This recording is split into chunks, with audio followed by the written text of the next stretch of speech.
د اسلامي امارت له څه باندې یو کلن ځنډ وروسته حامد کرزي ته د بهرني سفر اجازه ورکړل شوه.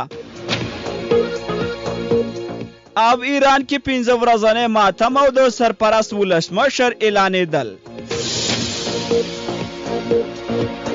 سلام د NS میډیا درنو څارونکو ستړي مشئ که چیرې زموږ چینل ته نوي راغلي زموږ چینل در سره سبسکرایب کړئ. د اسلامي امارت له څه باندې یو کلن ځنډ وروسته پخواني ولسمشر حامد کرزي ته د بهرني سفر اجازه ورکړې ده.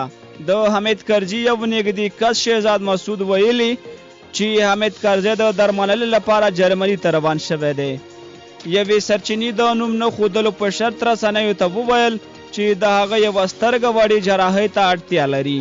دغه سرچینه وایي تیر یو کال کې جرمني، چین، ایران او یو شمېر نورو هیوادونو حامد کرزي ته د رسمي سفر بلنې لیږلې وې، خو د اسلامي امارت حکومت د رسمي سفر اجازه نه ورکوله.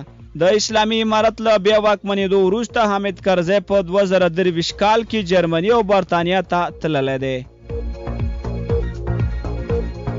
ایران کې 15 ورځنی ماتم او محمد مخبر سرپرست ولسمشر اعلان شو. په تهران کې یوې میرمنې د ولسمشر او بهرنیو چارو وزیر په مړینې خفګان څرګند کړی دی. د ایران ستر مذهبي مشر آیت الله علي خامنه‌ای د خپل ولسمشر ابراهیم رئیسي له وژل کېدو وروسته 15 ورځنی ماتم اعلان کړ او محمد مخبر د ایران سرپرست ولسمشر ټاکلی دی. د راپورونو له مخې خامنه‌ای د ایران د اساسي قانون د 113 مادې له مخې محمد مخبر چې د ولسمشر لومړی مرستیال و سرپرست ولسمشر ټاکل شوی دی.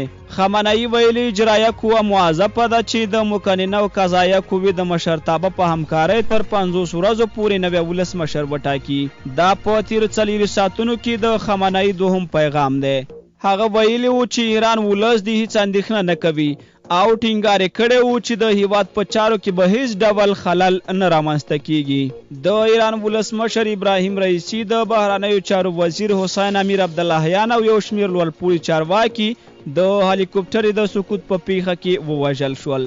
تر اوسه په رسمي ډول د پیښې لامل ښکاره نه دی، خو د ایران د بهرنیو چارو پخواني وزیر جواد ظریف ادعا کړې چې د دغې غمیزې یو مؤثر لوری امریکا ده. هغه ویلي امریکا پر ایران د الوتکو او هوایي چلند د پرواز پلور تحریم کړی او اجازه نه ورکوي چې ایران د هوایي چلند یو ښه او پیاوړی سیستم ولري.